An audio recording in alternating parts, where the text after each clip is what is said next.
முழங்கால் அதிகமாக வலிச்சுட்டே இருக்குது. நிறைய மெடிசன்ஸ் எடுத்தாச்சு. ஆப்ரேஷன்ஸையும் சஜஸ்ட் பண்ணியிருக்கிறாங்க. மெடிசன்ஸ் எடுக்கிற வரைக்கும் நல்லா இருக்குது. ஆனால் திரும்ப திரும்ப மெடிசனை விட்டால் வலிச்சுட்டே இருக்குது. ஆப்ரேஷன் இல்லாத ஏதாவது சிகிச்சை முறை இருக்குமான்னு யோசிச்சுட்டு இருக்கீங்கன்னா இந்த பதிவை முழுசாக பாருங்கள். உங்களோட முழங்காலோட 2 பகுதி 2 மூட்டும் ஜாயின் பண்ணுற இடம் நல்லா க்ளோஸாக இருக்குது. அதாவது ஒன்று மேலே ஒன்று உட்காந்துருக்கு, அழுத்திட்டு இருக்கு அப்படிங்கிற மாதிரி இந்த பிக்சரில் பார்த்தீங்க இல்லையா, இந்த மாதிரி கேப் இல்லாமல் இருக்குது, அழுத்திட்டு இருக்கு, அதனால் அது தேஞ்சிட்ருக்கு அப்படின்னு உங்களுக்கு ரிப்போர்ட் கொடுத்துருக்காங்க. அப்படின்னா அப்போ நீங்கள் கட்டாயம் இந்த பதிவை முழுசாக பாருங்கள். கண்டிப்பாக ஒரு கிளாரிட்டி கிடைக்கும். இதுக்கான தீர்வு என்ன அப்படிங்கிறதையும் இந்த பதிவில் நீங்கள் பார்த்து தெரிஞ்சுக்க போகிறீங்க.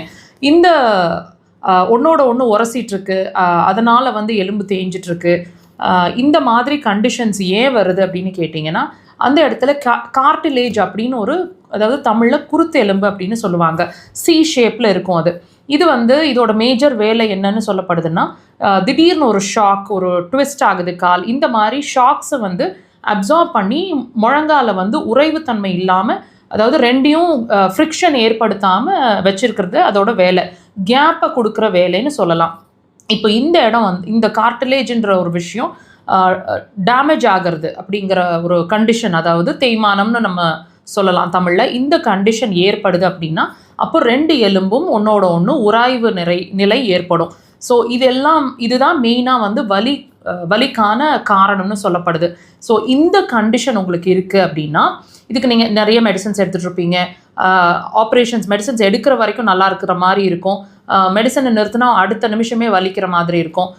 அடுத்த ஸ்டேஜ் ஆப்ரேஷன்ஸ் உங்களுக்கு சொல்லியிருக்கிறதுக்கு வாய்ப்பு இருக்குது. இப்போ இது எல்லாமே ஒரு குழப்பமான ஒரு நிலையை உங்களுக்கு கொண்டு போயிருக்கோம். இதுக்கு என்ன காரணம், எப்படி தீர்வு காணலாம்? மருந்து இல்லாமல், ஆப்ரேஷன் இல்லாமல் ஏதாவது தீர்வு இருக்குமா? எஸ், கண்டிப்பாக இருக்குங்க. இப்போ ஒரு ப்ராப்ளம் உள்ள அரைஸ் ஆகுது அப்படிங்கிறது நாங்கள் ஒவ்வொரு பதிவுலையும் சொல்லிகிட்ருக்குறோம். அது வியாதி இல்லை. ஸோ அந்த ப்ராப்ளம் உங்களுக்கு சொல்லிட்டு இருக்கக்கூடிய விஷயம் என்ன, உள்ள உறுப்புகள் வைட்டல் ஆர்கன்ஸில் ஏதோ ஒரு ப்ராப்ளம் இருக்குது அப்படிங்கிறதுக்கான அறிகுறி தான் உங்களுக்கு வியாதின்னு நீங்கள் உணர்கிற விஷயங்கள். அந்த வகையில் இந்த போன் தேய்மானம் அல்லது உங்களோட முழங்கால் வலிக்கும் காரணம் உங்களோட முழங்கால் கிடையாதுங்க. உங்களோட பிரச்சனை உள்ளே இருக்குது, அதாவது உள்ள உறுப்புகள் சார்ந்த விஷயம் இருக்குது அப்படிங்கிறத நீங்கள் உணரணும். அக்குபஞ்சர் அதுக்கு சிறந்த தீர்வாக இருக்கும். ஆப்ரேஷன் இல்லாமல் மருந்து இல்லாத சிகிச்சை கண்டிப்பாக ட்ரை பண்ணுங்கள்.